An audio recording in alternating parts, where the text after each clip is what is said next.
¿Cómo estás? ¿Preparado? Vamos a hacer un tutorial. Hoy vas a aprender esto que viene ahora.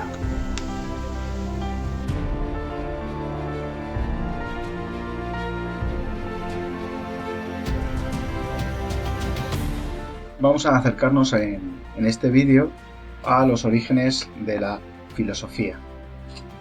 Y la primera pregunta filosófica que surge es en torno a la naturaleza. Vamos a primero plantearnos. La filosofía aparece en un momento determinado bastante claro. Hay una serie de circunstancias geográficas, socioeconómicas, culturales y religiosas que permiten que aparezca el pensamiento filosófico. En primer lugar, las circunstancias geográficas. Grecia, en este momento, en torno al siglo IV, V, VI antes de Cristo, resulta que está viviendo, es un país marítimo, ¿no? Y que tiene un acceso al Mediterráneo y se convierte en una potencia realmente geográficamente capaz de dominar bastantes zonas de la humanidad conocida. Entonces se fundan muchas pequeñas colonias y se dedican al comercio. Esto hace que pasen muchas ideas, muchas personas y muchas posibilidades de crecimiento en esta época. Y que se fomente un sano pensamiento crítico, que en el fondo es, al contrastar mi forma de pensar con otras formas diferentes de pensar, surge una pregunta, que es, ¿quién tiene razón? ¿Y por qué unas personas piensan de una manera o de otra? Esto facilita y hace que este lugar del mundo en el que estamos, al ser una zona de paso, de intercambio, de un montón de movimiento, haya posibilidades grandes de conocer nuevas formas de pensar. Además, Grecia empieza a colonizar y a mejorar. La democracia ateniense, aunque es verdad que todavía tenía que mejorar bastante y está alejada de la democracia actual, posibilita que haya reflexión libre, libertad de pensamiento. Y esto también es una circunstancia socioeconómica muy interesante, porque como habíamos visto en la diapositiva anterior, primum vivere deinde philosophare quiere decir que primero hay que vivir, primero hay que estar sano, hay que poder tener las necesidades básicas cubiertas para poder dedicarnos a la filosofía. Y por último, también se dan unas circunstancias culturales y religiosas muy propias de este momento en Grecia. Es verdad que hay un orden religioso, pero lo cierto es que hay una cierta tendencia a buscar una razón última de las cosas que suceden. Esto hace que, como vemos en este mapa, aparezcan en diversos momentos de estos siglos que acabo de decir, personas que se plantean la vida de distinta manera. Los primeros filósofos, podemos llamar así, se conocen como los filósofos presocráticos. ¿Por qué? Porque surgen precisamente antes de Sócrates, que va a marcar un antes y un después en la filosofía.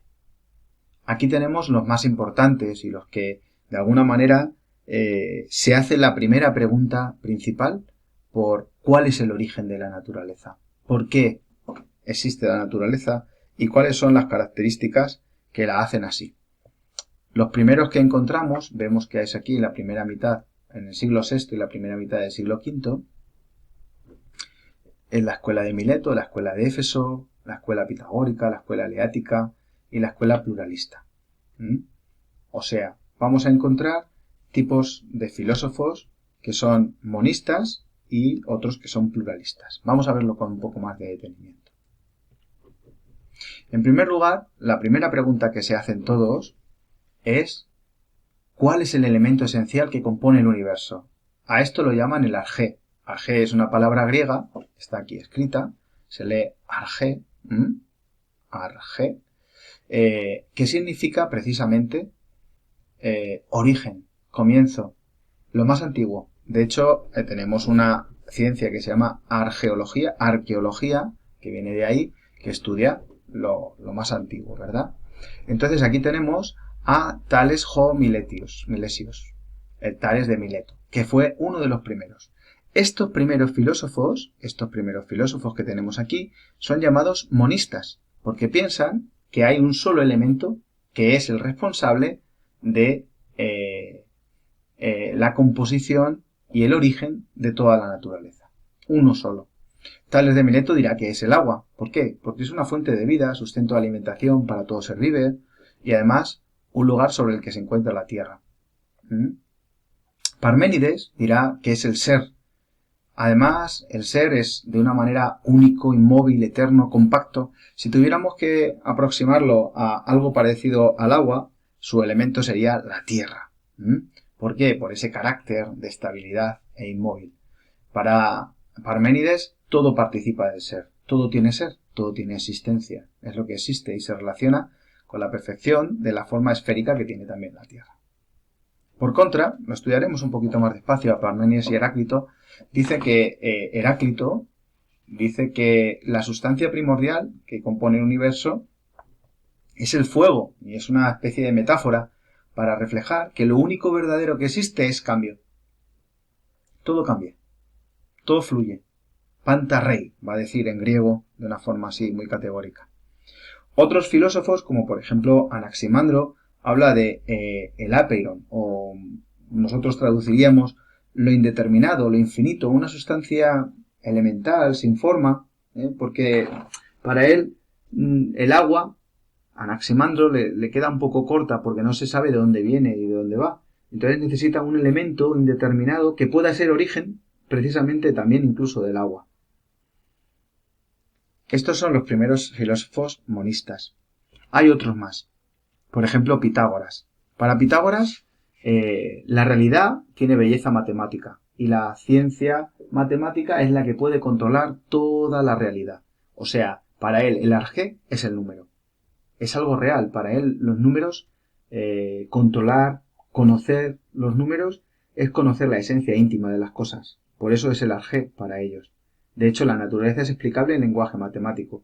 Pitágoras luego tiene muchos estudios donde también la música, ¿no?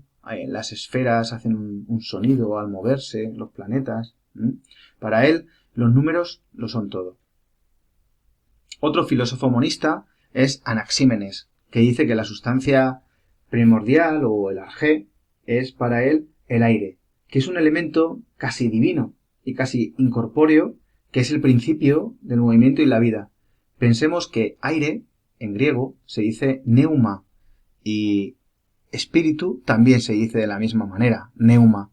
De hecho, nosotros usamos el Espíritu Santo como en la tradición católica como fuente de vida. O sea que, de alguna manera, ese neuma, ese espíritu, sería equiparable al arjé que nos propone Anaxímenes. Por último, también tenemos que hablar de una serie de filósofos presocráticos que conocemos como pluralistas. Se llaman pluralistas porque entienden que el arjé no es solamente un elemento el que lo compone, sino que está compuesto de varios. Algunos libros o algunas personas consideran, por ejemplo, a Demócrito monista, porque dice que el arjé es el átomo, pero lo cierto es que tanto Demócrito como Leucipo fueron los primeros en defender la existencia de átomos, que en griego significa a, es privativa, alfa privativa, tomos, que no se puede cortar más. Es lo mínimo que se puede cortar. Entonces, para Demócrito, la realidad se compone, en última instancia, de dos cosas: átomos y vacío. Todo está compuesto de átomos. De esta manera explica cómo las combinaciones diversas de los átomos hacen posible que existan diversos elementos. No está muy separado de lo que pensamos hoy en día. Si os fijáis, la vida, en el fondo, es 4, 5, 6 elementos combinados de una manera. Son PS, carbono, hidrógeno, oxígeno, nitrógeno, azufre y fósforo. Si se mezclan de una manera determinada, pues dan una forma de vida o dan otra forma de vida. Demócrito estaba ya muy acertado y muy acercándose a lo que es el origen de la vida. Por otro lado, tenemos a Empédocles, que dice que las 4 sustancias primordiales que componen el universo, o sea, su arjé, son el agua, el fuego, la tierra y el aire. Y la combinación de estas es lo que da lugar a los diversos elementos. Por ejemplo, una mesa tiene una combinación que más de tierra que de fuego, porque es estática. y sin embargo pues el agua tiene una composición más alta de agua, los seres vivos tienen agua, tierra, fuego porque tienen calor, ¿no? Ahí andan un poco mezclándose esas sustancias para dar lugar a la vida. Por otro lado, el último que vamos a trabajar es Anaxágoras, que él habla de una especie de semillas, también llamadas en griego homeomerías, que son pequeñas partículas que existen y hay tantas como cosas hay en el mundo. Hay una infinidad de elementos, se juntan para formar todo. Si nos fijamos un poco, se parece bastante a la teoría de los átomos de Demócrito, ¿no? Sin embargo, tiene esa pequeña diferencia que él prefiere llamar, dándoles un componente más divino que científico. Bueno, en el fondo, todos estos primeros filósofos todavía, a pesar de que ya empiezan a usar un pensamiento racional, aún les falta separarse por completo del pensamiento mítico, y el arjé para ellos en muchos casos tiene rasgos de divinidad. Vamos a profundizar un poco más. Así quedaría un poco un plano general, un mapa general, que nos podría acercar a ver un poco cómo son las diferentes corrientes y diferentes modos de entender la filosofía presocrática. Mirad, lo más importante que nos tenemos que quedar es que sus principales aportaciones tienen que ver con cómo concibe la naturaleza, que además ya aparece como un sistema integrado y que responde a leyes globales. O sea, vemos aquí que, aunque hay aún algo de pensamiento mítico, ya estamos buscando las causas y estamos empezando a usar de manera profunda el pensamiento más filosófico, más racional.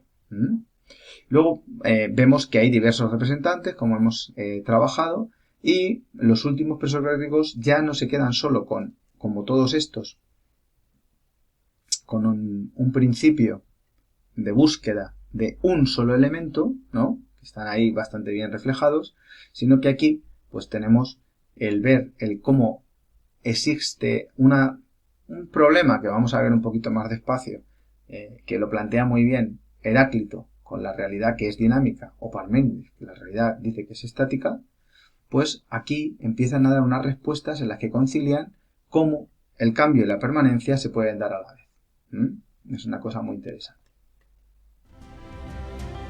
Pero eso lo veremos en el próximo vídeo.